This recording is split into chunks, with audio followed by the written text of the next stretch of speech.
Hey, welcome back to the Cruise Elite podcast. Tony, what's up, man? Good morning, Taylor. I've got something I wanted to show you. Ah, We'll see if this works on camera, and I know you can't see this, but I'll describe it to you shortly, listeners. ooh. What do we have there? Hasn't focused yet. There we go. Oh, I see it. It's a fly pattern, and it's on. Is that a hat? Yeah, this is like my travel, like Indiana Jones hat. I Oh, take it with yeah, me yeah. everywhere. I took it to the top of Mount Kilimanjaro. But basically, I've got this Cicada pattern, I think. cicada. Yeah, I'm blanking on the word. Fly trap. Yeah. We would call it a dry fly. Dry fly. Yep. Yeah. And I didn't make it because, I'm but a novice. I've been once fly fishing, but I thought you'd get a kick out of seeing the cicada one because when I went fly fishing, it was cicada season. And so we were just pulling up fish in a river, and like a hiker came by and was like, "You can't catch trout here." And the guy was like, "Oh, yeah." Oh, the cicada wow. season's different, Man, I've heard stories about that whole thing happening, and it can be wild. Do the cicadas get that far up north? I think they do, but and I don't know a lot about it because I've never fished that hatch because it happens every, I don't, it's a lot of years. I don't know. Is it 10 years or more?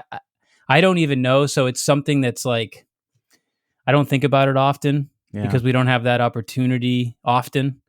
But I hear stories of what it's like when that happens, and basically every fish in the river starts feeding. Yeah. Yeah, no, they get excited. Do you have a cicada one? Nope. Or, that's how little I need it, right? All right. Yep, but that's cool. That's cool. I'll take pictures if you want to study it, if it's ever cicada season where you're fishing. Yeah, and then I'll have to tie some up. That one looks like it's made of foam, like black foam or something. Yeah, basically it's like a little foam and then folded over, and then there's like little fuzzy parts that he put on it, and then That's cool. little threads for legs. But yeah. That's cool. I never really thought about, these, man, I keep blanking on the word dry flies. Yeah. Until we started talking about it. So I was like, let me look at this now and let me see. So I'm at my fly tying station right now doing this podcast. Like if I turned this camera around, I have fly tying vices on the desk. I've got books, I've got tools, I've got materials, and on each side of me, I've got drawers and drawers stacked up full of feathers. Yeah, it's basically an obsession, any fly angler out there knows what I'm talking about. It's really cool. Like I was watching a video of someone making one, and the way that you like fold the feathers over and then like tie around it, and it looks like the fibers on an insect. Like it's so amazing. So it is really fun to do too, and you can take it so many ways. You can kind of be the artist that just puts materials on a hook because it looks pretty. Yeah. Or you can be like the realism kind of tire where you're trying to make imitations that look like real life bugs. And, a lot of us like myself kind of end up somewhere in the middle. It's fun. It really is cool.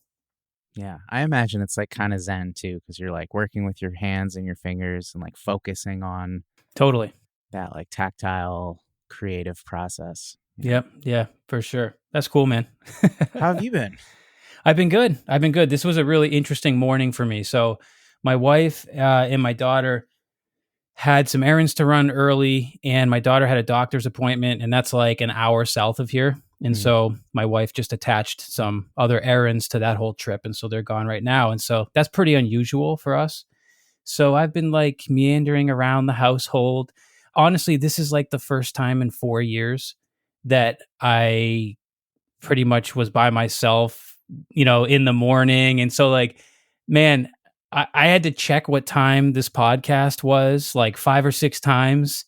And I was just like losing track of stuff. I wouldn't say I was super focused. Like this morning, I'm like relaxing. And then I'm like, shoot, I got to prepare for the podcast. So then I was like going over some things I wanted to make sure that I, hit on on this topic. And then I kind of put that down and I was like, should I go mess with my fishing stuff? Because it's my birthday on Monday. I had a few birthday presents sent to my household for myself that involve fishing. So now I'm like going through my my new stuff, and I'm like, shoot, the podcast. And so I'm like, got to get back on track there. And it's been man, we should have pushed to later or something. No, it's fine. What I'm saying is that because it wasn't my normal chaotic type of weekday, I basically lost all structure in my life for the first time in 4 years, but it was kind of nice. So I believe it. There's this show, like this reality show. It's like a survival show called Alone. Are you familiar? No, I'm not. So basically, they send these people up to like Canada, and it's like before winter, and they're all by themselves. It's not one of those like team ones, and they have to survive on the land for as long as they can. And I think if you make it to like 100 days, that's like it's like the last man standing. Yeah, this is sounding familiar. Yeah. Yeah. And there's like this interesting archetype of like the family man, and they could be like the most like badass, like rugged survivalists. Like there are people who like made cabins and like literally built furniture, and like they have their food and everything so locked down that they're like building chessboards and like just like playing games. And like after a while, like they're the ones that tap out because they're like, I just miss my family. Like I don't even know why I'm doing this anymore. Interesting. Like, yeah, I found it fascinating because it's like this psychological thing where they're alone so long and they're just like, no, this isn't important anymore. Like I can win, but I don't even want to. I just want to see my family. Yeah. So maybe you got like a tiny sliver of that. I got a tiny sliver of that. I did. And if this were to keep up for a few days, I think I'd probably feel like that. And that's really interesting to think about because, I think back to like before kids and what my life was like. And honestly, like it's the structure that came into my life with kids that actually it ended up being a really good thing. Yeah. But it's also really challenging. Yeah, that's a really cool insight. But applied neurology. Yes. Last time we did a full episode on the vagus nerve, and it was really cool to see people's questions and feedback. And so we decided this week to focus on a different, smaller, but still very important nerve called the trigeminal nerve. Right. So that's the topic of this episode. Taylor, how do you want to start us off? So actually, we're going to start with a story. And it's a client story that is very much related to trigeminal nerve. And I think that'll be a cool place to start because it will very quickly get people to a place where they can understand that there's a lot of reasons why we might train the trigeminal nerve. And there's a lot of issues that can happen with the body based on the health and the function of trigeminal nerve. So when I think about it, this one client story pops into my head, and this was about, I want to say 5 or 6 years ago now, and I was working with a younger athlete, and this was somebody that I was working long-term with, which is pretty cool because that doesn't happen all the time, right? Like some people find me and they just want, a handful of sessions to kind of get the ball rolling with something. This particular person wanted guidance and support in the long term during the last couple of years of their athletic career. And at the time when I first started working with her, she actually lived relatively close to me. And we got to do some in-person work as well as some virtual work. So we kind of got to do it all, which was neat. And she became a very good friend of ours, and we actually became friendly with her family as well. And it was a neat experience. And one of the things that we were working on from the very beginning was her knees. She had several injuries. She was an alpine ski racer. She had several knee injuries. And if I remember correctly, it may have been an ACL, and then also she had like a fracture injury. It might have been her femur at some point. She's getting a lot of pretty significant injuries in her lower body as a ski racer. And it was after she had gone through surgery and through the kind of traditional rehabilitation that she developed knee pain that was very strange. The way that this knee pain presented, it was very random. It seemed to flare up on occasion. It seemed to generally get better with movement, but then maybe get way worse after movement. So like she might be able to go through a workout and do pretty good with that and feel good. But then like afterwards, like 24 hours, 48 hours later, she'd have like, I guess what we would call a flare up. And then it would be very debilitating, very intense pain, throbbing pain. It had some very strange things connected to it, like being sensitive to the weather, which was interesting. So like she would be like, oh yeah, there's a thunderstorm coming. Yep. You know, like one of those things. And anytime war wound thing, anytime there was a big change in weather patterns, I actually had witnessed several times that she wasn't able to walk. Like we're talking real painful. Some other things, like changing levels really quickly. So she had some other things that maybe I'll discuss a little bit as I let the story unfold, but she had some difficulties with like managing blood pressure when she goes from like seated to standing really fast, or if we were working out, you know, and doing something that required her to change levels a lot, she might kind of bow out of that exercise at some point, and then I'd see her like holding on to something, and she'd be like, wait, I just got to let this dizziness clear. And sometimes that would then kind of get her system aggravated, and her knee would start to hurt. So there's like a lot of weird things kind of associated with this random knee pain that would come and go. And, you know, because I got to work with her for more long-term, I got to run her through a lot of assessments. So I had a pretty good idea of her health and her neurology, if you will. Because when I get to work with somebody long-term, I get to run a bunch of tests that I may not be able to, just for time's sake, with somebody else. And so when you get to do that and you experience their assessment results, and then you get to work with them enough and see how they move, and you start to learn about them as a person and you become friendly with them, their behaviors also kind of eventually kind of collide with what you know about their neurology. And you just start getting a really good understanding and sense of, you know, for your athlete or your client, which is really cool. So I kind of had that with this individual. So one day we were working out together with another group of friends, and we were leaving a workout, I think. And it was a workout where like she had struggled. We did some exercises that require you to change levels very quickly, and we did some jumping and some landing. One exercise where you're standing up, and then all of a sudden you kind of drop into a squat, kind of tuck yourself into a ball, and you do a partial roll, almost like a half backward somersault. Then you come up with momentum, and you would come up into a squat. And we might do that on both legs. We might do that on one leg. So it's kind of like a deck squat, we might call it, or a partial roll to a one-legged squat. So not terribly easy, like can be challenging. And then we'd connect some jumps to that.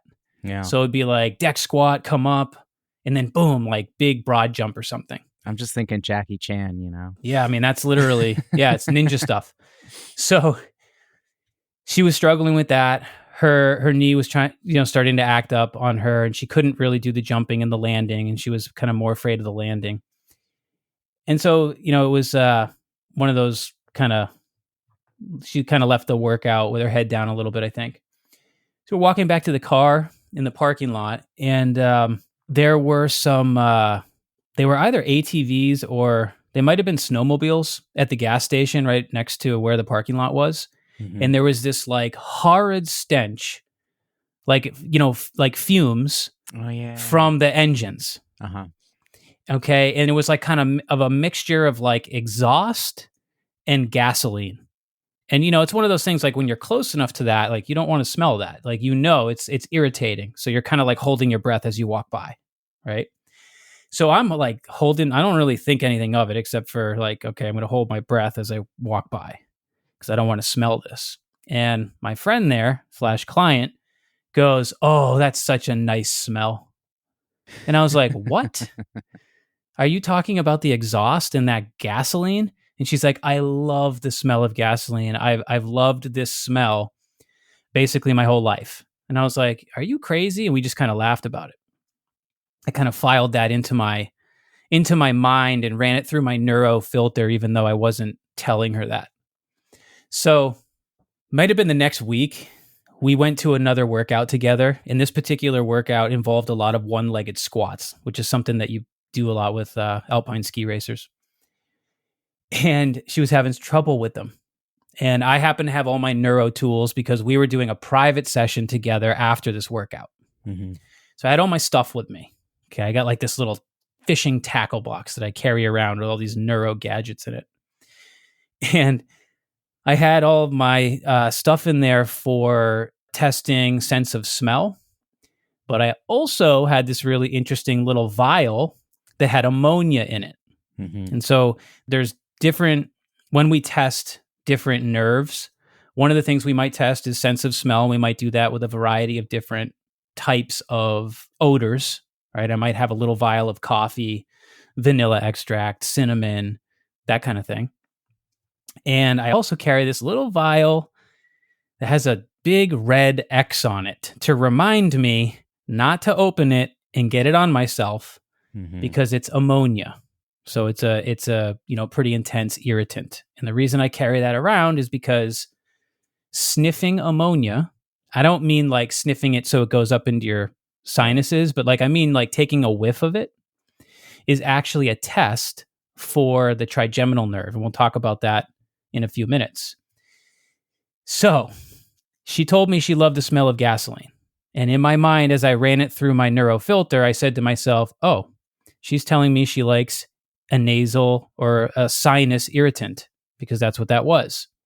I wonder if stimulating her trigeminal nerve using an irritant like ammonia, which is why I carry that around with me, is to test to see if you can sense the ammonia because you actually want to be able to, because that's a survival sense, right? Yeah. To be able to recognize a noxious scent so that you know it's there and you don't get more of that. Yeah. So I take out the little vial of ammonia and I say, hey, close your eyes for a second. Let me know if you can sense this. And so I kind of move it closer. I open the vial, move it closer to her nostril. And she's kind of delayed. She doesn't react like you're supposed to when this ammonia comes near your face, because technically the response should be like immediately like, get that away from me. Like people will literally flinch and move 3 feet back. It's really intense. And she didn't. And so I was like, I kind of pulled it away and I was like, all right, let's try this again.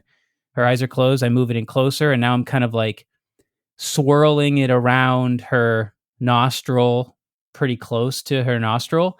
And she starts picking up on it, but it's still delayed. And I'm thinking, wow, how is she handling this? Because my eyes are watering just putting this in front of her. So after a little bit of kind of waving it in front of her nostril, all of a sudden she goes, oh, that's nasty. What is that? And I was like, that's ammonia. And you were supposed to sense that a long time ago. Yeah. But I'm glad you did. Yeah. Right? I'm glad you finally did. She goes, man, that was nasty. And so we happened to be doing those pistol squats and she couldn't get out of the bottom of the pistol squat, even though she Bulgarian split squats with 170 pounds. Nice. This girl has had tree trunk legs. Yeah. She was strong and she couldn't get out of the bottom of a pistol squat because her knee was bothering her and her legs felt weak. So I said, let's go back to the pistol squats. And she dropped into the bottom of it and she came up, no problem. We started laughing. So we started doing some pistol squats. And every time before she did a set of pistol squats, I just gave her a quick whiff, if you will, of the ammonia. And she started crushing the pistol squats with no pain. And I was like, wow, okay, this is interesting. So I learned something about her really important, that she had a trigeminal nerve deficit. And we'll talk more about what kind of deficit that might be. It's related to the sinus cavities, and basically it's like a sensation, right? You should be able to sense that noxious irritant kind of thing. So fast forward maybe I don't know, maybe 6 months later, I was actually at her house and we were doing a training session, and her knee pain got really bad for whatever reason. So I'm thinking, okay, let's grab that ammonia. So we got the ammonia. We started putting together some training stacks, and I basically had her smelling the ammonia repetitively and doing our basic knee circles at the same time. And I noticed that as soon as she started sensing the ammonia, the quality of her movement started getting better. And we did that for several sets, and her knee pain went away and it never came back. And I was like, wow, that's so cool. That's so cool. It's just gone now? It's just gone. It's just gone. like that, like it's gone. And so that was one of those neat neuro experiences where, you know, it didn't even take long-term training, and that's not typically what you expect. I'm not really ever expecting that, but it does happen from time to time. And it's like, wow, what really happened there? I don't know. I followed theory. I followed application. I followed neuroanatomy. But like, wow, that's wild. So, yeah. And if you don't mind, maybe we can theorize on this specific case for a second. Yeah. The trigeminal nerve, from my limited knowledge on the topic, is kind of up in the face, right? It's like Correct. the nose and the teeth and the gums and that Yep. kind of thing, right? Yep. And I'm sure you'll clarify that more. And so, like, I understand, like, if you have a blurry map, let's say, like, somewhere because you have scar tissue by your knee or something. Yep. Improving that, clarifying that map could help with movement quality at your knee. Yes. You know?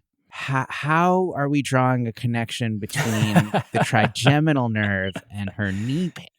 Knee movement? This is the part that there's two camps of people when it gets to this point.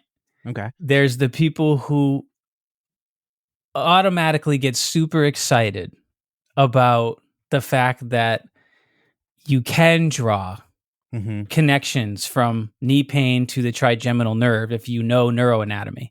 Yeah. And then there's this other camp of people that get immediately very frustrated because very logically, like you started to say, we want there to be a problem like scar tissue. Yeah.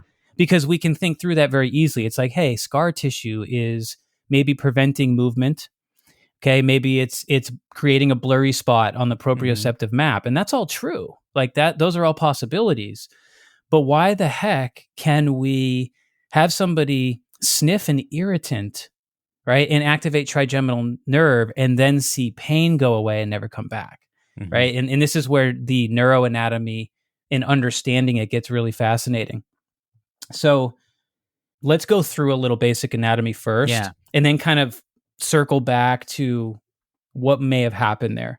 Awesome. So like you were saying, trigeminal nerve, when you think about trigeminal nerve, it's like the face, right? And there are, it's a very large nerve and it has 3 branches.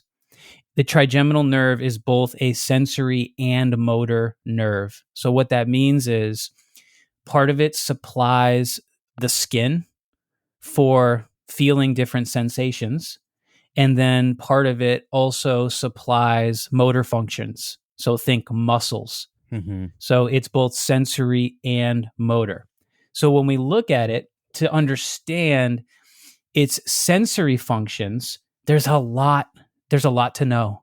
Okay. Because it deals with sensation in a lot of different places. So for example, as far as the face goes, basically, you want to think, and these are the 3 areas that we might test on each side of the face. It's like the skin. Think about like the forehead above your eyebrow. It'd be like the skin below your eye. And it'd be the skin like across the, your jaw, right? Those are kind of like 3 different zones, and we'd have those 3 zones on each side of the face. So the trigeminal nerve is going to supply sensation for that area. However, it also is involved with the teeth.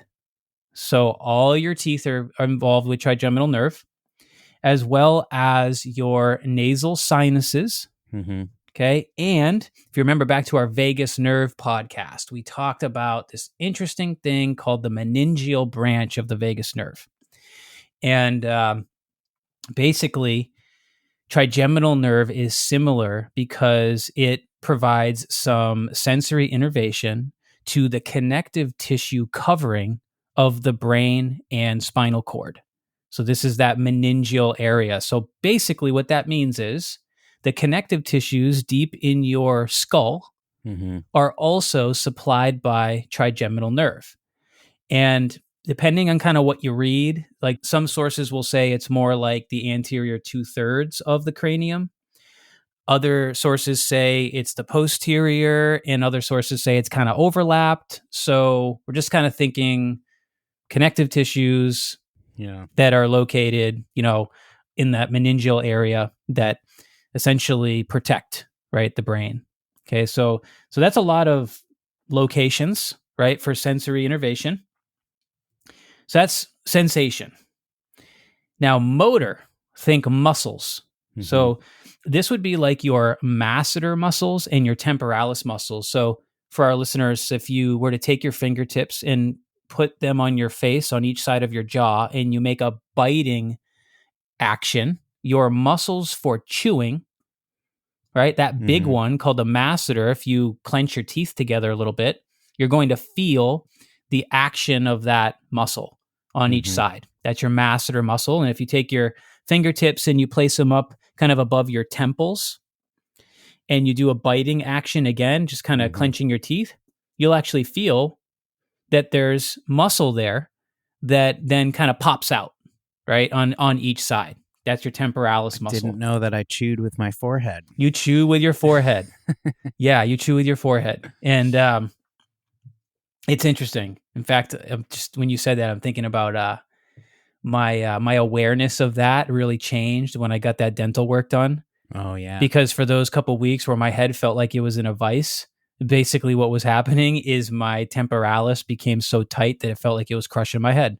Yep. And I was like, oh yeah, that's that big muscle that's really strong that you forget is there. So there are some other muscles involved too. So there are some other smaller but very strong jaw muscles called pterygoids. There is the anterior digastric muscle, which is more like underneath the jaw.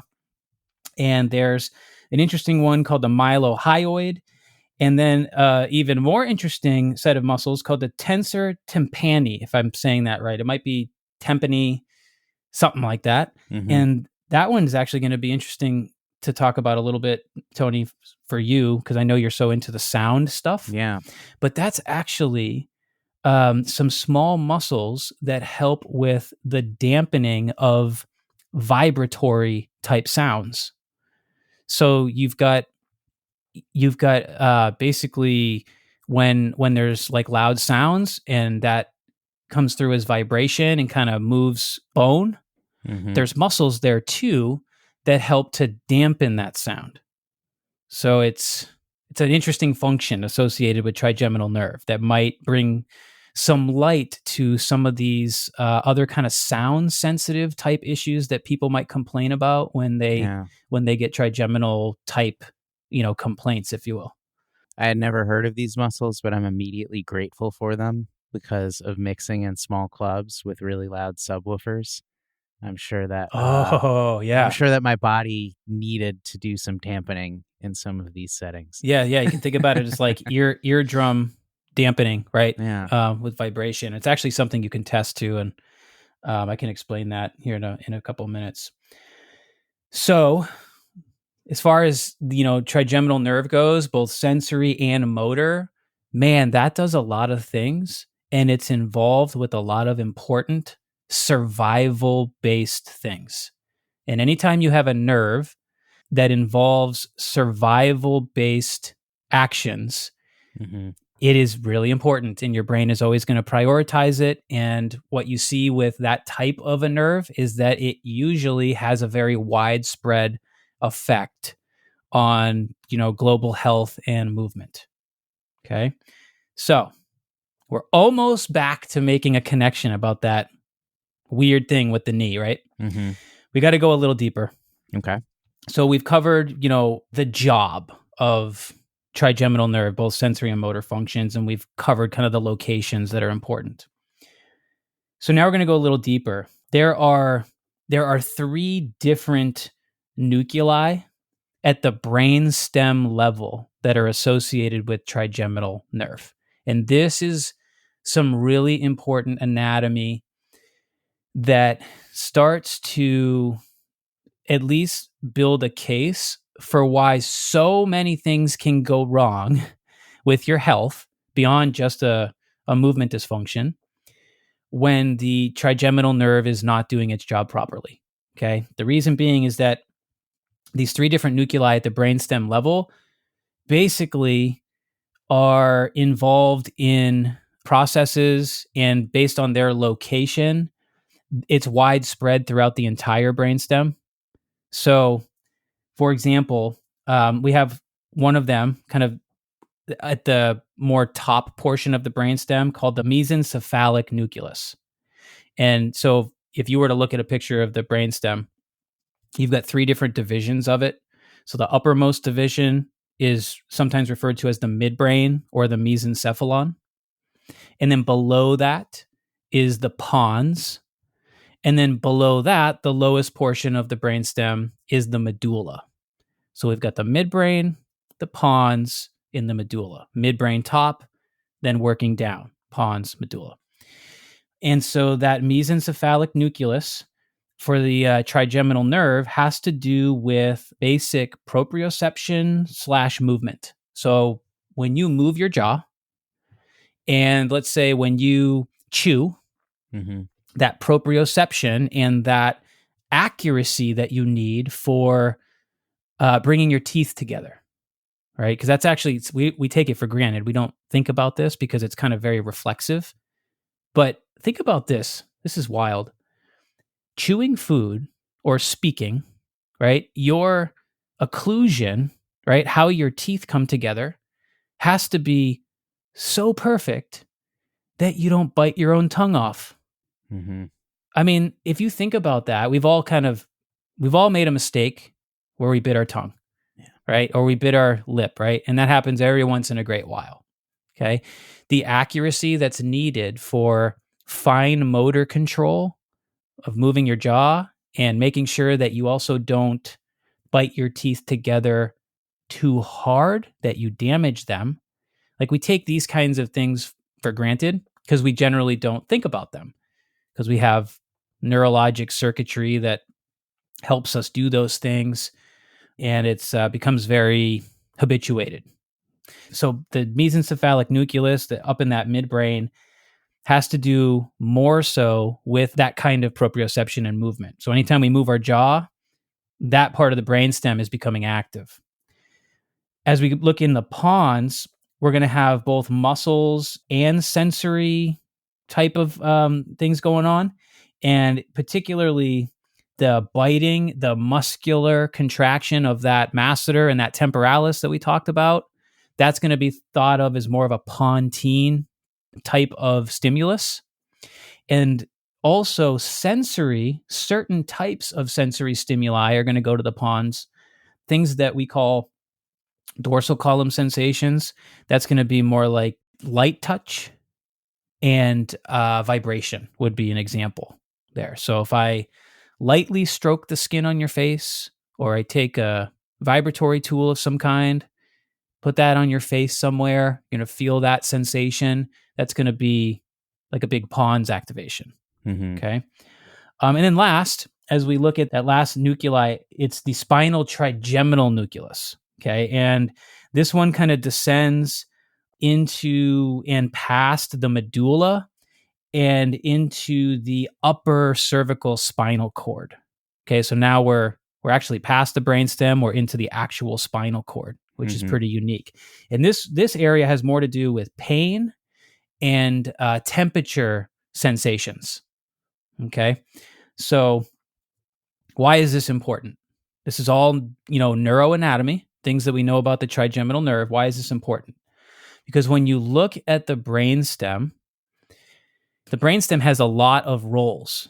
It is largely involved in autonomic function, largely involved in respiration, largely involved in cardiac responses, largely involved in so many things, right? Vestibular function, tons of stuff. And as a movement guy, this is very important: posture and muscle tone. Yeah. So when you look at the brainstem, it is thought of that if we kind of go back up to that idea, when I was listing off the order, right? If we start at the top of the brainstem, we've got the midbrain, which we call the mesencephalon. That area is generally thought of to be more involved in flexor muscle tone. So just kind of whole body flexions. Beneath that, the pons is thought of as a structure that has more involvement with extensor muscle tone. So that would be like, think posterior chain muscles, anti-gravity muscles, the ones that kind of help us, stay upright against gravity. And then beneath that, the medulla, that lowest portion, again, is going to be more involved with flexor tone, and depending on what you read, also involved in inhibiting some extension. So when you look at the muscle tone responsibilities of the brainstem, from top to bottom, it goes flexion, extension, flexion. And then if we wanted to add a structure in there like the cerebellum would be extension. So flexion at the top, extension, flexion, and then extension again, which is fascinating to understand because it means that our posture is literally this system that is supposed to counterbalance itself, where one system is driving flexion. The next system or structure near it is driving extension. The next one near it is driving flexion. And then the next one near that is driving extension. So that means if everything's working in harmony together and all these structures are doing their job well, we have this counterbalancing action going on that ensures that we have good muscle tone and that we can stay upright against gravity. Kind of fascinating. This doesn't just apply to like the back and the neck. This also would apply to the limbs. Yes. As well. Yeah. Okay. And you can dig into that pretty deeply, and you can start to learn about very specific nuclei and descending pathways that have more dominance to, let's say, the spinal cord versus the limbs.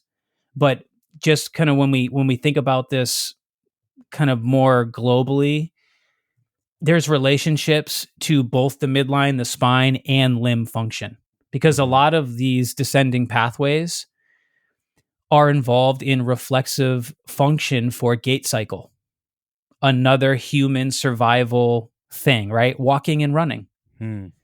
Walking and running. So the brainstem is largely involved in calibrating muscle tone that allows us to stay upright against gravity and walk on two legs like a human's supposed to be able to do. So can I take a gander at this connection, or do you still have more? Go for it. Anatomy? Yeah, go for it. We've got a little more. That's this good time for you to take a gander, and then I'll add a little bit more of neurology as we get into that knee story. Okay. So I'm wondering if so in the nasal cavity, you have trigeminal nerve. This is where the ammonia is coming in. Yep. If that signal, that message, which was blurry, it sounds like, is connected to the brainstem. And I guess this would be, I'm trying to think in terms of the limb, it would be either the flexion or the extensor. You'll have to tell me. But if she's having problems getting out of the bottom of the pistol squat, I wonder if it's whichever one. Is that extension? Yes, that extensor. So it depends. So when you look at movements like that, it gets a little bit tricky because obviously with larger movements, you're going to have combinations of flexions and extensions. Right. And so it's hard to separate those things necessarily, but that's exactly how you want to be thinking. Yeah. Right. That's exactly how you want to be thinking. So there's a pathway through this brainstem that's going down to her limbs, and that's about as far as I can get so far. Yeah, well, that's great. So remember that the ammonia, right, it's an activation for the trigeminal nerve via the sinus cavity, like you said. right? And it's not the same as smell, right? It's not like you'd smell vanilla extract and go, oh, that's a nice smell. It's more about sensing a noxious stimuli, which when we go back to our different nuclei in the brainstem that are associated with trigeminal nerve, remember that bottom one called the spinal trigeminal nucleus, okay? That one has to do with pain and temperature.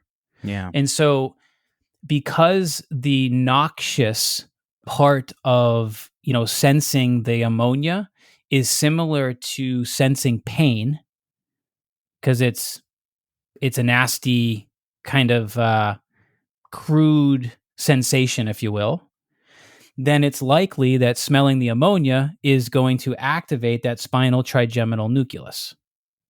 Okay? That's one idea. Now, that spinal trigeminal nucleus, remember, traverses through the medulla and then eventually is also involving the upper cervical spine. Now, the medulla was a structure that we said had a lot to do with flexion. And just a little history on this client too. This person had significant scoliosis.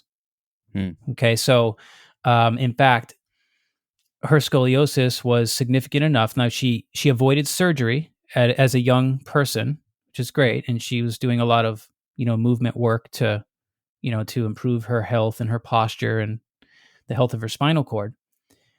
But it was significant enough that she was always getting changes in her jaw and teeth. So like she would see a dentist and she has like a nighttime retainer that she would wear.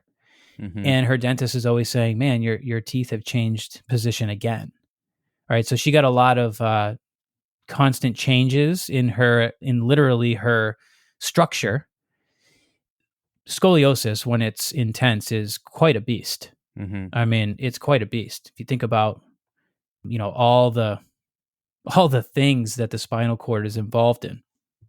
So she had a history of spinal issues, and so one of the things that I think also comes into play here is that the ammonia was also helping with her spinal cord, helping with like overall position and posture. So that's one idea. And it's possible that it's kind of a few different ways to look at it. So did we affect muscle tone with that sensation? And the answer is probably yes, right? I think it's likely to think that there was some kind of muscle change in tone that helped with alignment, movement efficiency, right? That's very common with neuro tools. So that's one idea. And perhaps we got some flexor tone upgrades there from doing it, which may have helped her knee function. Okay, so that's one idea.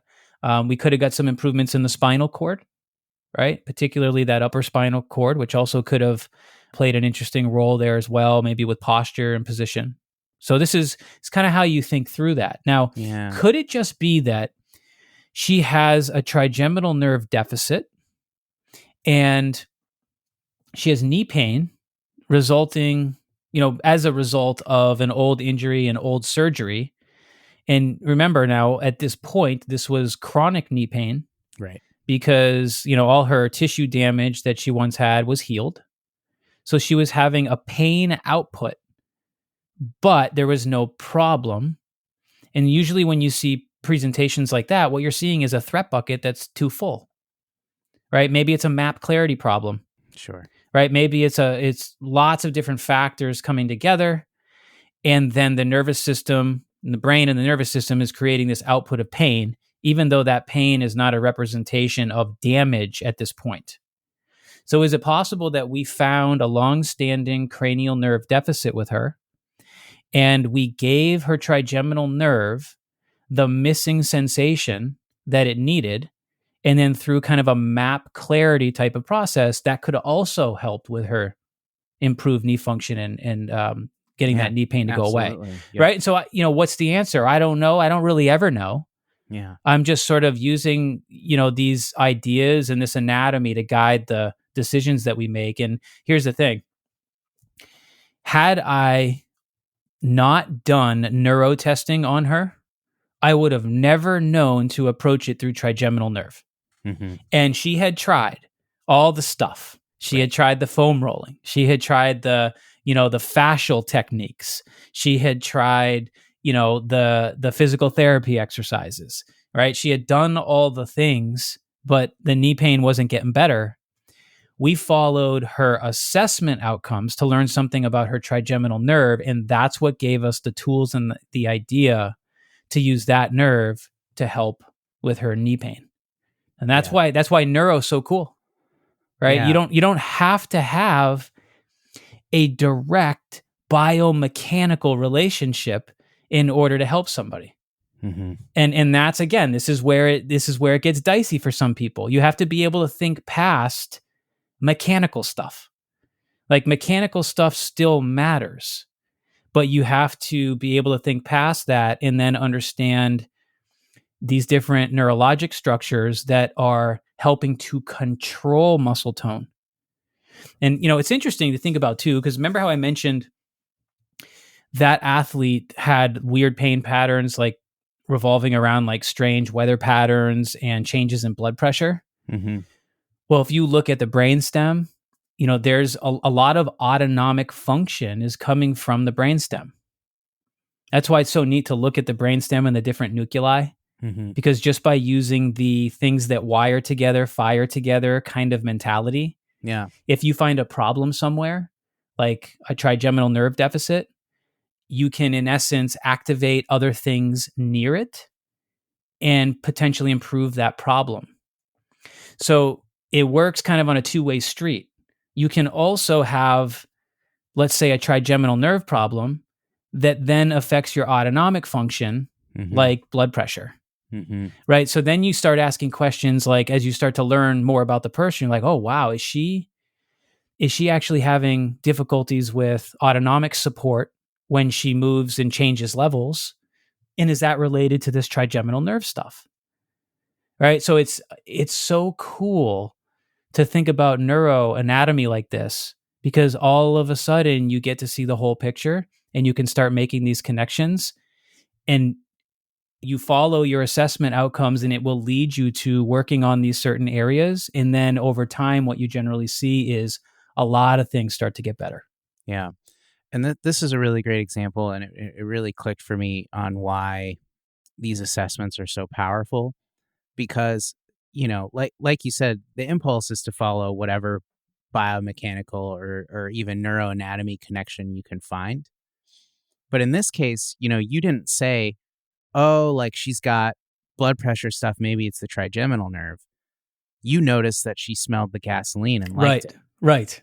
And then you did assessments. So it's almost like, with so much interconnectivity, like if you find deficits, assess those and start working on them, because they might be related to that other thing in their history. And now you can use the neuroanatomy to connect those dots. Exactly. Yeah. And this is also where a big frustration lies for me, because there are a ton of people out there with trigeminal nerve problems that are creating a very large variety of movement and health dysfunctions. Mm-hmm. And now, since we've gone through the anatomy of trigeminal nerve and its deep relationship with the brainstem, which is so intimately involved in your internal health with autonomic function, Right. Part of my hope with this podcast is for somebody to hear this and get this education and go, oh, now I understand why maybe I'm having these other weird things that have been diagnosed that seem to kind of evade healthcare, if you know what I mean. And my frustration is that, and this is, I talked to several people, quite a lot of people, when I told our community and our social media followers that we were going to be recording this podcast. I got some hints from them on some of the things that they wanted to know about and learn about. And I talked to several people that had issues that they thought were related to the trigeminal nerve. And so I exchanged, some words and stuff. And one of the things that I asked several people was, I was like, yeah, you are right. That could be related to trigeminal nerve deficits. Have you ever had your trigeminal nerve tested? And every single person said, no, I didn't know you could. Mm-hmm. And so this is where it gets very frustrating because we've got a big nerve with a lot of responsibilities causing a lot of problems, and people are suffering with pain and movement dysfunction and different health conditions, and they've never even had the nerve tested, which is mind-blowing to me. And some of these people have been seeing physiotherapists and different kinds of doctors that actually base their entire practice on helping you with jaw function, which is important. Like, that's important. If you have trigeminal nerve issues, you might have occlusion issues, all sorts of different stuff could be going on for you. And maybe you need a specialist that can help you with jaw function and alignment and posture and all this stuff. But guess what? Even the people I talk to who are working with specialists that do work with the jaw never had their trigeminal nerve tested. So it makes me back up, and it reminds me how new and progressive these ideas actually are. Yeah. Even though every single thing we've discussed so far in terms of anatomy and function, you can literally Google, and it will give you a beautifully organized, bulleted list of all the sensory functions, all the motor functions, how to test them. It will talk to you about the nuclei at the brainstem level, what they're responsible for. Everything is there. It's available. The question is, why is nobody testing it? And I think it's a different conversation. And, some of that is because people have limitations as practitioners that are unfortunate, whether you're at the mercy of an insurance company allowing you to do certain things and not other things. Like, that sucks, right? For some specialists. Sometimes people just don't know this. They do the proprioceptive work because they know proprioception is important, but they don't know the rest of the anatomy. So therefore they don't know it yet. So it's not included in the practice. And unfortunately, other people just don't want to work this hard. Because, ready? Let's go through it. Here's what you have to do if you want to know or understand the health of the trigeminal nerve. And I just want to be clear that for like our general population listeners who are not health and movement professionals, this is not to overwhelm you, because guess what? You could actually do some of this on yourself and get some good feedback on what's going on. And you could even create a stimulus and drills for yourself. So it's not to overwhelm you, but it's also to kind of excite our health and movement professionals who want to learn more, because this is the kind of thing we teach in the Neuro Dojo. Right. Because we teach you how to do all of these tests so you can understand what's going on with the trigeminal nerve. So remember sensation. So lots of different sensory things, right, that we need to test. So we would have to test sensation, general sensation on the face. And so what you do is you might take a Q-tip and you have the person close their eyes and you stroke across their skin above their eyebrow on the right. And then you say, hey, does this feel like this? And then you stroke across above that left eyebrow, and you're making a side-to-side comparison. And the person's either going to say, yes, it does, which is good. Or they're going to say, oh, actually, no. The left felt dull. I didn't feel it as much. And you would perform that same test below the eye, like across the cheekbone, both sides, and then across the jaw, both sides. And that would be a very basic, kind of quick screen on the sensory part of the trigeminal nerve for the face. Now, if you wanted to be super thorough for the nerds out there, yes, you would go to this level of detail if the person in front of you had the history to go with it, but you would also do the same tests with vibration.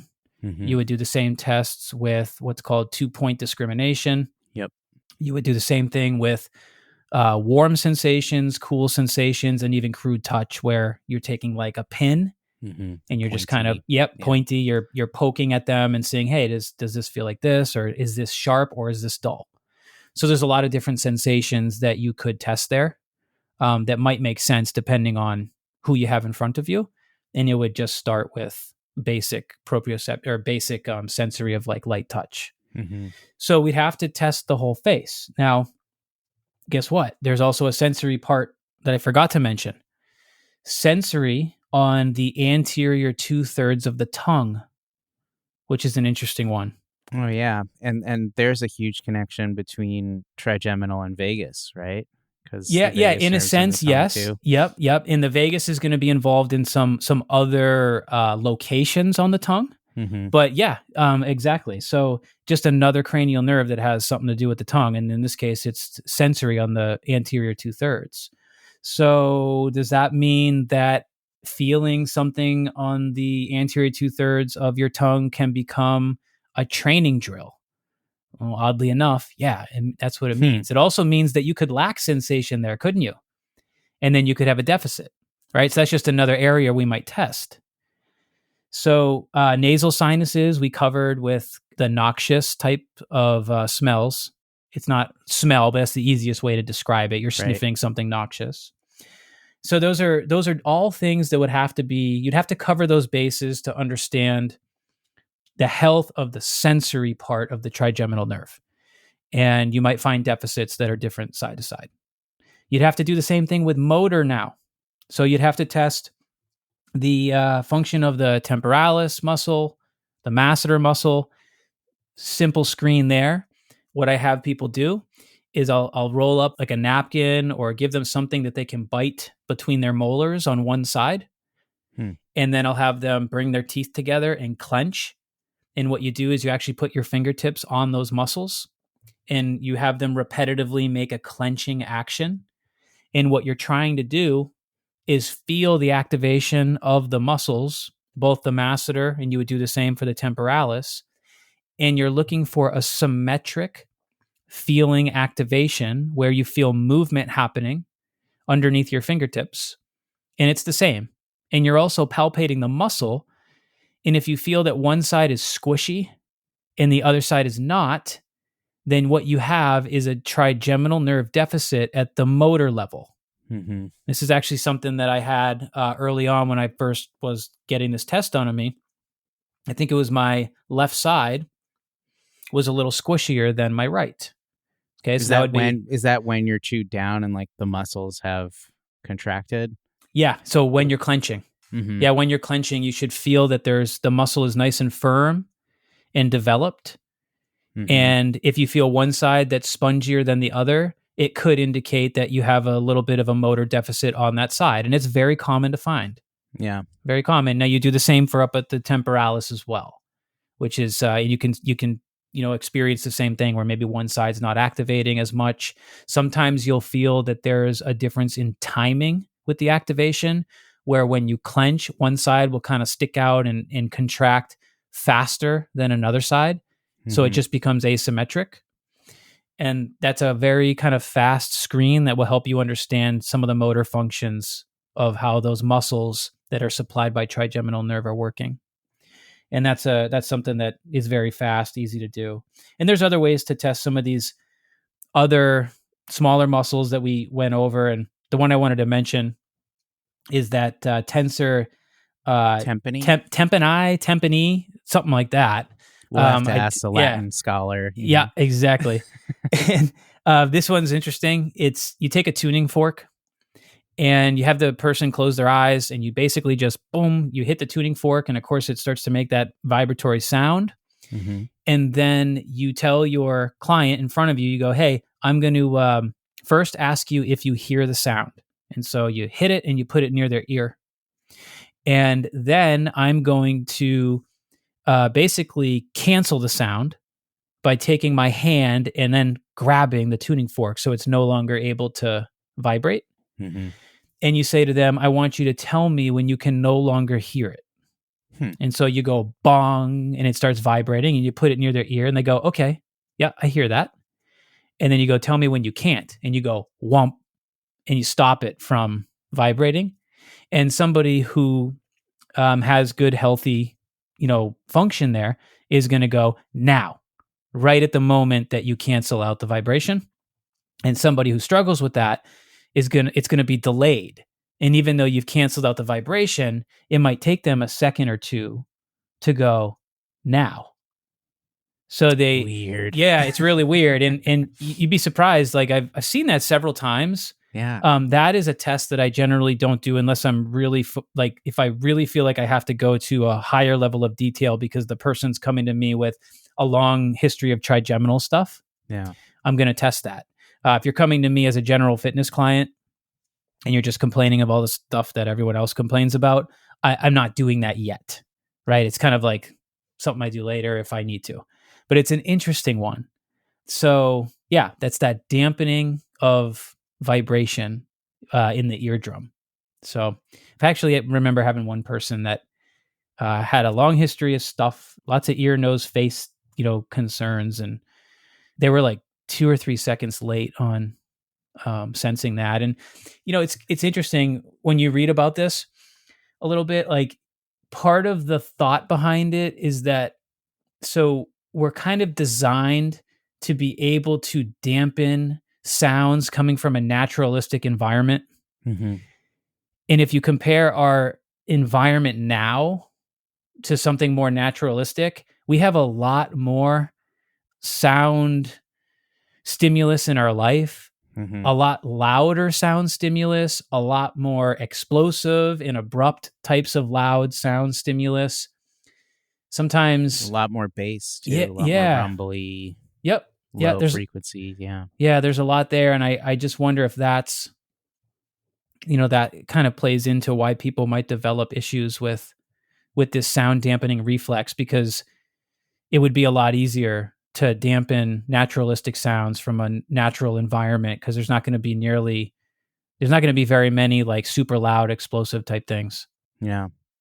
I also was thinking, just to nerd out for a second, if people are delayed in hearing it, this may not be the reason why, but a mechanical reason why is, you have the tuning fork by the eardrum might be resonating at the same frequency that the tuning fork's going. And then when you stop the tuning fork, maybe the eardrum is still resonating for that couple seconds until it dies out.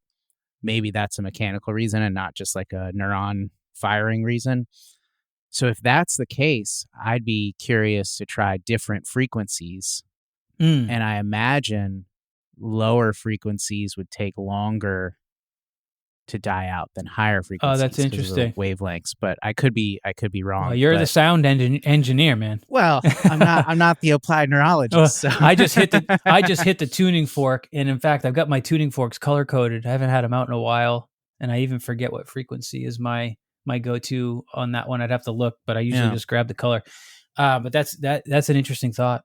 Yeah, if you have a higher pitched one and a lower pitched one, I'd be curious if you start testing those two and if you see a difference. I don't know if that's useful to you in your practice to know that, but if I found an initial issue with the sound dampening, I would. So anytime I find any kind of issue on a neuro test, it sort of prompts me to then go into like deeper, a subcategory of tests that also, it's deeper. Yeah, exactly. So I think I would want to do that. Yeah, that's so cool. Yeah, it's neat. It's neat. So, I mean, think about that, right? So, understanding the trigeminal nerve, its functions with both motor and sensory, and then the nuclei and the brainstem, right? And just thinking about the autonomic type functions of the brainstem and the brainstem being involved in pain and posture. This is where applied neurology gets so cool. And I want to give a couple of examples of how you start to think when you learn all these tools. So let's say you have a trigeminal nerve issue that's causing, we didn't really go over health history stuff. So here are some of the common things that you might hear from somebody with trigeminal nerve issues. Of course, pain anywhere on the face or skull. Mm-hmm. A lot of times you hear about people that struggle with or suffer from headaches. Mm-hmm. There's a ton of people complaining about jaw issues, jaw pain, jaw alignment issues, jaw motor control issues. Of course, we've got, dental stuff, pain with your teeth. There's so many different things, even neck pain. These are all your most and shoulder pain. These are all your most common complaints that could be associated with trigeminal nerve function if we're talking about just kind of the basic movement dysfunctions and pain, right? Of course, we can have health conditions that, are connected to, connected to trigeminal nerve. In fact, like just having severe allergies, right? You can't ignore trigeminal nerve because, like, for me, the sinuses. Yeah, because of the sinuses. Like, I actually have seasonal allergies, and they are better than they used to be. They used to be horrible when I was growing up. And one of the things that can happen to me if kind of all things collide is if the pollen count or whatever it is that I'm super allergic to is very high, at the same time with a lot of changes in pressure with the weather, I can get a lot of symptoms, right? Sinus symptoms, allergies get nasty. I can just feel lousy, right? And I always notice that, it's a combination, allergies and these, pressure systems moving through. Even wind, pressure systems with wind, I even get sensitive to that. Right? In what way? Like what happens? I just feel lousy. I might, it's just really a feeling of, I hate this weather. It makes me feel, I guess, maybe bloated a little bit and inflamed. Yeah. So lots of different health things too, in regard to, the trigeminal nerve. And as we, look at that neurology, this is how you end up thinking as you get comfortable with the material, with testing the trigeminal nerve and training it. Let's say you have a trigeminal issue and you've tried, let's say you have a jaw pain, alignment issue, whatever. You've tried the stretches, you've tried the massaging, and those things aren't really helping the function of your jaw. You've done the proprioceptive work, but maybe that wasn't the right entry point. You could potentially use vision exercises to resolve jaw function issues. And the reason for that is because if you go back to the brainstem and the nuclei we discussed, for example, you could activate the midbrain. So that's the top of the brainstem. We talked about the mesencephalic nucleus, okay, as far as the trigeminal nerve goes there, the nuclei. You could technically use vision drills to affect that area of the brainstem, okay, which, remember, that area is where a lot of the proprioception and movement information about the jaw is going. You could potentially affect that area with vision drills because the other cranial nerves 3 and 4, also are originating in that area. So by exercising your eyeballs and doing like our pencil push-ups, right? And these other types of vision drills that activate cranial nerves 3 and 4, you could actually get a change in function with this particular part of the brainstem, which then might help with better movement and overall proprioception with the jaw. And so this is where neuro just gets so cool, because as you know your different connections and pathways, you can go, I now see how closely related the eyes are to jaw function. And now we have a case based on that, neuroanatomy for why vision drills could help people with jaw pain. And guess what? They do all the time. Interesting. They do all the time. So that's one idea. We could do the same thing with the vestibular system. That's a big topic for another time, but basically, because of cranial nerve 8, which is for sound processing, it's also involved in vestibular function. It originates in the pons, okay? And there's some other vestibular nuclei kind of scattered all around the brainstem as well. We could potentially use the vestibular system to help with jaw function or jaw pain, right? So there's a lot of different, when you start looking at it like this, all of a sudden you go, wow. So if I know how to work with all these other tissues of the body, the eyes, the inner ear, all of these things, now I have a massive tool set that I can direct at these different structures to achieve a very specific goal. Yeah. And it's always going to allow you to go beyond just proprioception. Because everybody's doing proprioception, but not everybody's getting better, right? Massage the jaw, maybe do some stretches, whatever jaw drills you maybe have experienced. Sometimes we need to further the thinking and use some of these other higher order systems to help it out. So that's one Yeah. really, cool example. And that's another way to also do stacking, right? Which is Exactly. something that you Yes. do Yes. when one stimulus, it helps, but it's not quite doing the trick. Exactly. So stacking is kind of the next level, application of the material that we teach. Yeah. So stacking is like using a different structure or a different system and kind of combining it with what you're working on to try to make a stronger signal Mm-hmm. so that your brain pays attention, or we can drive it to the right area. And so it's very common for us to actually use cranial nerve activations as a stack to improve movement. So another example is if you think back to that layout of the brainstem, and if we wanted to work in the spinal trigeminal nucleus, right, to deal with a pain problem, okay, then we would have to then possibly look at where it is. And some of it is going to be in the medulla. So maybe we could use some medullary activation to help that area out, right? Which might be humming, it might be gargling, right? And that's why knowing your cranial nerves and where they originate is so useful, because now we can take something that's really easy to do, like humming, and we might stack it with something else we're doing for jaw function. And by bringing that in, we might get the result we're looking for.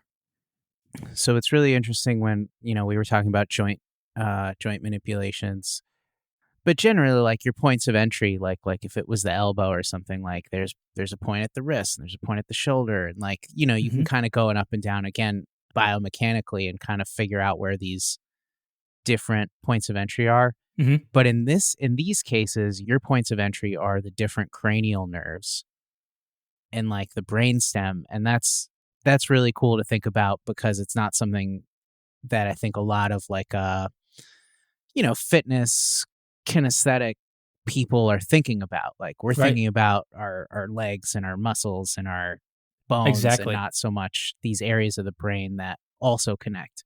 So I just thought that was really cool. It is. And it's really fascinating to think about and to apply. And you can usually get a lot more work done in a much faster way.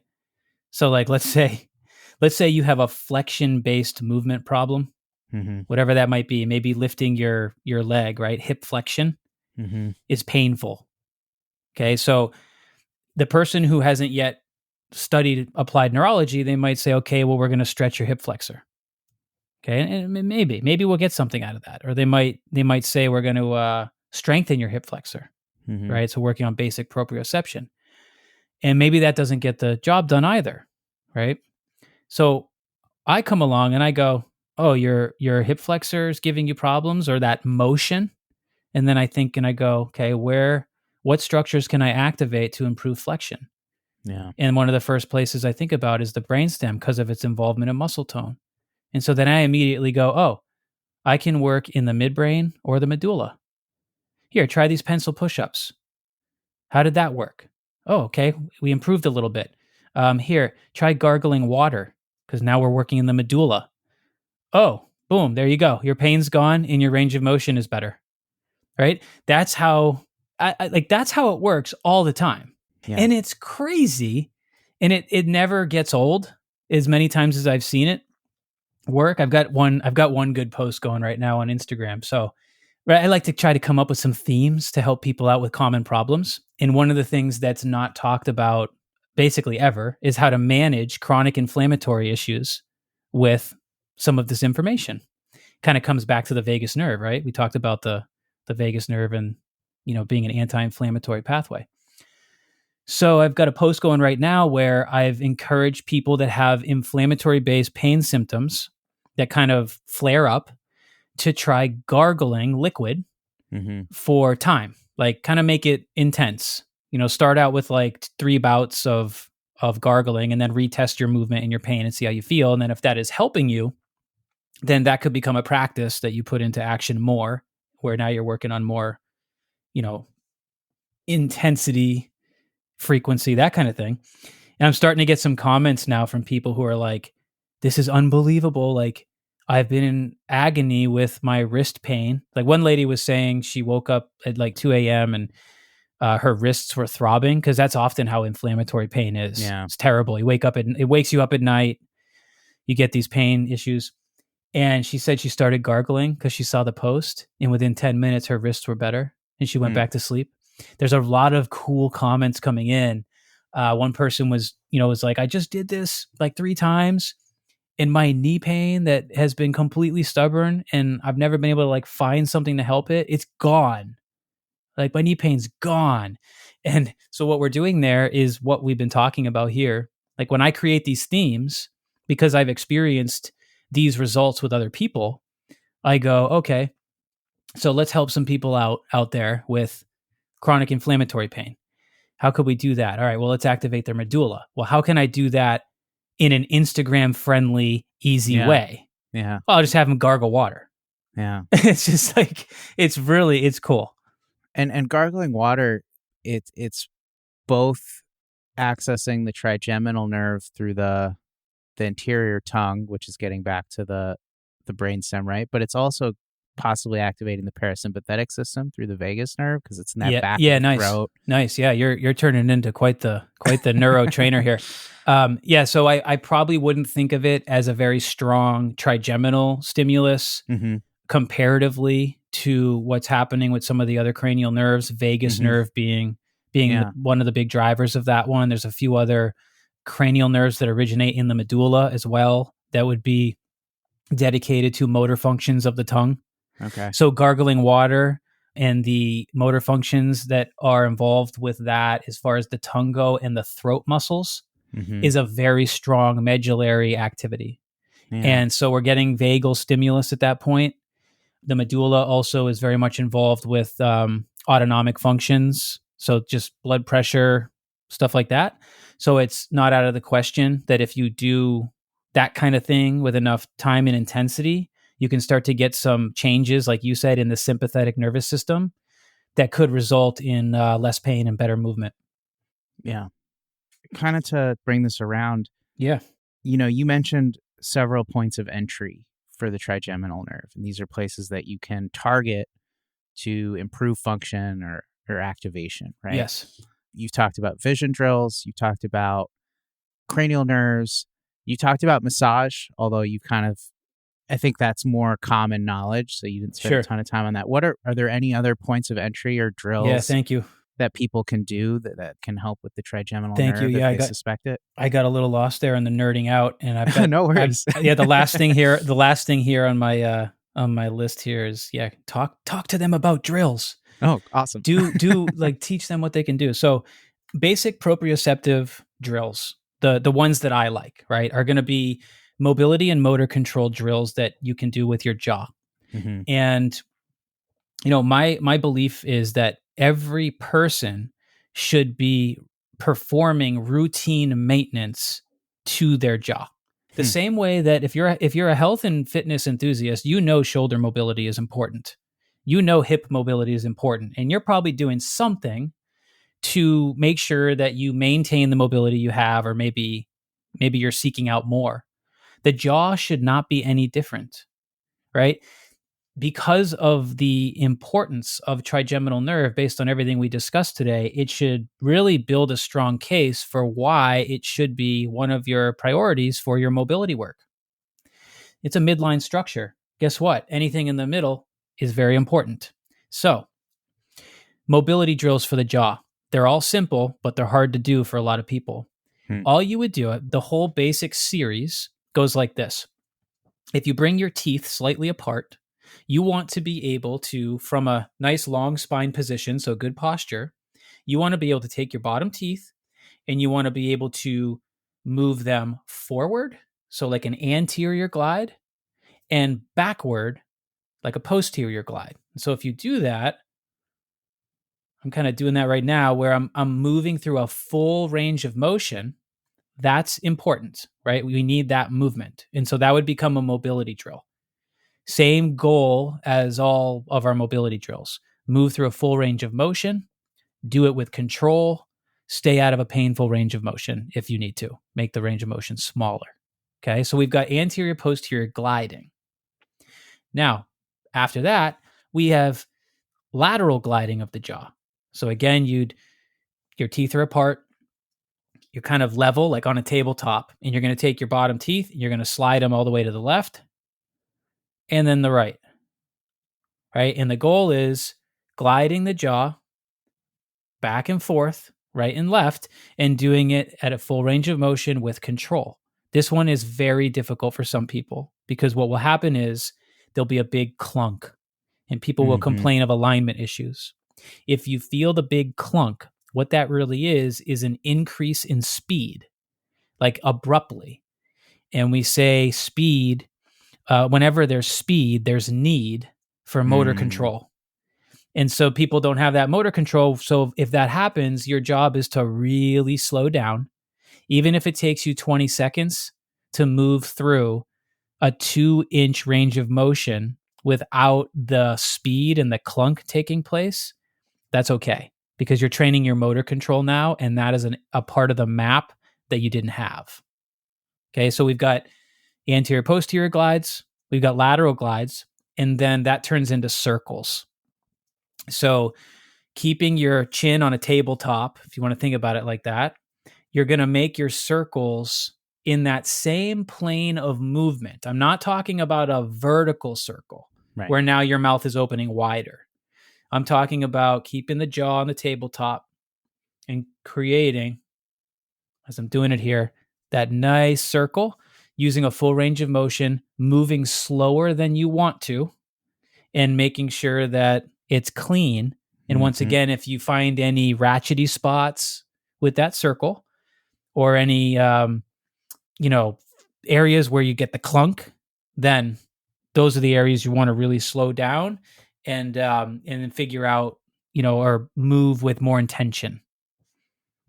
So that's like basic mobility and motor control. Now, what else can we do? Got a couple cool drills you can access on our YouTube channel. I did a piece a while ago on what did I title it? It might be like exercises for jaw tension. And I'll make sure that we maybe get that one in the show notes. Yep. But in that video, I go through the whole series that I just described with the motor control. And then I also teach a unique exercise called a trigeminal nerve glide. So we've got, we did a podcast on neuromechanics. Yep. We talked about mobilizing peripheral nerves, right? Median nerve, radial nerve, peroneal, tibial, like that kind of thing. We actually have nerve mobilizations for trigeminal too, which can be really cool and effective for people. And I teach it in that video. So that would be one to check out. In addition to that, cranial mobility would be a very useful tool for people that suspect trigeminal issues. And actually, I've had a couple messages in the last few months from people who found those videos and said it's been extremely helpful for them as a migraine sufferer.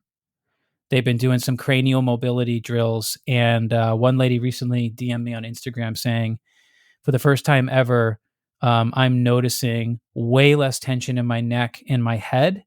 And she is very excited because she's like a chronic migraine sufferer.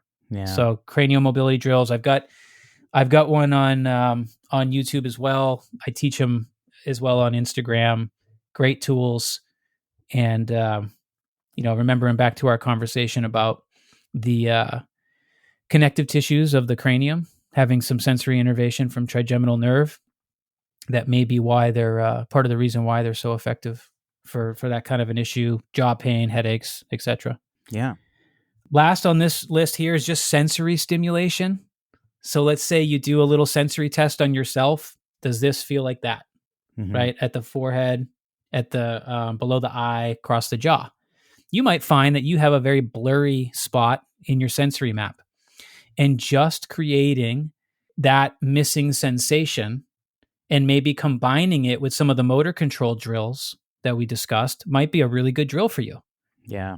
Yeah, so Yeah. that's kind of an easy one to you might do a sensory stim of some kind like before you do the motor control drill, and then see if your movement's better or your pain is less. And if it Yeah. is, that's a really big clue, and that can become a drill for you. And then last, just don't forget the vision Right. stuff, because that's going to be the one that's the hardest reach for people, because it goes beyond that logic of like, okay, well, I understand why moving my jaw to eliminate my jaw pain might work, Right. but I don't understand why moving my eyeballs could help my jaw pain go away. And all I'm going to say is you don't have to understand it, but it's worth trying, because it's very effective. And yeah, not everybody is going to get an amazing result from that. You might have to find the entry point that's right for you. Perhaps it's not through the eyes. Sometimes people can be a little sensitive to vision training exercises. And in which case, maybe we got to find a different entry point. But some people are going to try vision training drills now, the stuff they find on my YouTube channel, and they're going to be mind blown, because they're going to start feeling that their proprioception with their jaw is better, right? And it can be a really unique addition to some of the jaw health stuff that you're doing. And I believe in our neural hierarchy series in the podcast, we did an episode on the visual system. So we Yeah, can link that as well if people want to go back and deep dive into that topic. absolutely. Yeah, I have two things. Yeah. One, I have my homework now because I suspected as much, but I definitely have some jaw alignment Mm-hmm. funkiness going on based on those assessments. Mm-hmm. Mm-hmm. And I clench my teeth and that kind of thing. So Yeah. this is really exciting. But I have kind of an off the wall question. Yeah. Do you ever work with clients that have Botox done? I have in the past. I remember a few that have had Botox. Have you ever noticed any sort of deficits that might be related to that due to the Totally. location of it with the trigeminal nerve? Yeah, totally. I've done some sensory tests on the ones that I'm thinking of, and I did those sensory tests on their face and didn't tell them necessarily that I was doing it because they shared that they had Botox. Yeah. But I saw some weird stuff, and I remember working with one lady that she came to me for some other reasons that were more like joint pain and stuff, because most people are coming to me for that kind of a reason. Mhm. And then as they start to learn about what we're actually doing, they start bringing new complaints to the table. It's really funny Yeah. how it works. People are like, hey, can you help me with my knee? I'm like, okay, yeah. And then we do some good stuff with the knee. And then the next complaint's a little weirder. And the next complaint's a little weirder. And then finally we're doing stuff and it's like, hey, if you come back with anything else, I'm probably going to have to refer you out. Because there's a ceiling to what, I do here within my scope. You know what I mean? But one lady was like, she came with some joint pain stuff and we made great progress. And then in her history had shared that she had a pretty significant concussion and she lost her sense of smell completely. Oh, wow. And I was doing her history, and basically like the time frame that she lost her sense of smell was like almost completely perfectly lined up with the time frame that she got Botox. And this was like shortly after a head trauma that was really serious. So there was like a lot of stuff going on there. But I do remember that. And I actually remember doing a lot of trigeminal work with her, because she was one of those people that at first could not sense the ammonia. Mm-hmm. And I remember that was one of the places that we started there. And so, yes, it's not something that I see like very commonly, but I do remember a few instances. Yeah, it just occurred to me as, as it's become an aesthetic trend that maybe you be seeing more issues related to it. But I don't think I would necessarily encourage people to paralyze the muscles in their face, just because there might be some ramifications to that. But again, like it's pretty outside of what my norm and maybe what I even understand about the actual procedure. But I mean, from an applied neurology, and I wouldn't have thought about this until, having worked with you, but like if someone just had their finger paralyzed periodically for years, I could see how that could easily cause issues with pain or movement Yeah. down the road, right? Like Yes. your map, you're literally taking information out of your brain's map, right? Well, I'll tell you what. So I think at this point too, if I'm not mistaken, this might not be true, but I feel like I've read that people are actually, the Botox thing is now being applied in a certain way for pain issues too. Have you heard? Is that a thing? No, Yeah, I don't know. heard about it with sweat glands, which I thought was interesting. Yeah. Well, there's certain research out there that I remember seeing a while ago that's very interesting because they studied what happens at the brain level when a body part has been completely immobilized. Mm-hmm. And if I remember correctly, it was showing very significant changes in, it was like a functional MRI, Mm-hmm. very significant changes in brain activity from only 24 to 48 hours of a limb, I think it was, being immobilized. So basically, it was kind of evidence that the map becomes blurry almost right away. Yeah, in real time. Yeah, which is interesting to think about. And so that would be like if someone had a cast or something. Exactly. Yeah. If you have to be in a cast, or maybe you're injured and you think you shouldn't be moving, there's ramifications that happen very quickly to complete immobilization, which is why we typically, if possible, we try to encourage movement of some kind that's safe, even if you have an injury. Yeah. Mm-hmm. And I'm so sorry. We can wrap this up, but one more question. Yeah, hit me. Is it called the trigeminal nerve because there's the 3 You got it. levels on the face? The I believe so. Under the eyes and the jawline. Okay. Yep, I believe so. Cool. You got three major branches there for each side. Yep. Yeah. And that's the 5th cranial nerve. That's cranial nerve number 5. Awesome. All right. There it is, a little bit, or maybe a lot, on the trigeminal nerve. But that was fun to nerd out, and that was a neat topic. I hope it helps people out there understand a little bit more about the functions of trigeminal nerve, and I hope it empowers you to take some of the information that you learned here and start to put it into action. If you're a health and movement professional, then learning applied neurology could take your practice to the next level. It really can, because there's just so much to consider when you look at all the different tissues in the body.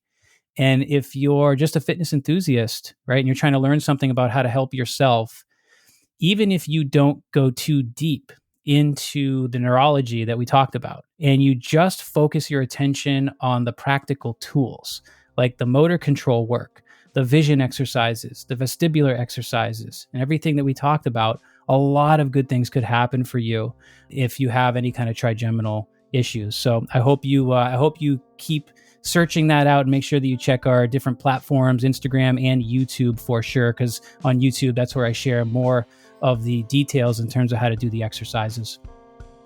Last, let me remind you that we still have our free NeuroMaster class. And if you're a health and movement professional and you want to start diving in deeper into applied neurology, that is a perfect place for you to begin. You can find the link for our free NeuroMaster class here in the show notes, and make sure you watch it, check it out. Let me know what you think. We've gotten some amazing feedback from professionals all over the world that are really digging that, and it's been a real catalyst for them to get them into this kind of work. So that's it for today. I hope you guys enjoyed the episode. Thank you for your support here on the podcast, and we'll be back soon. Peace out.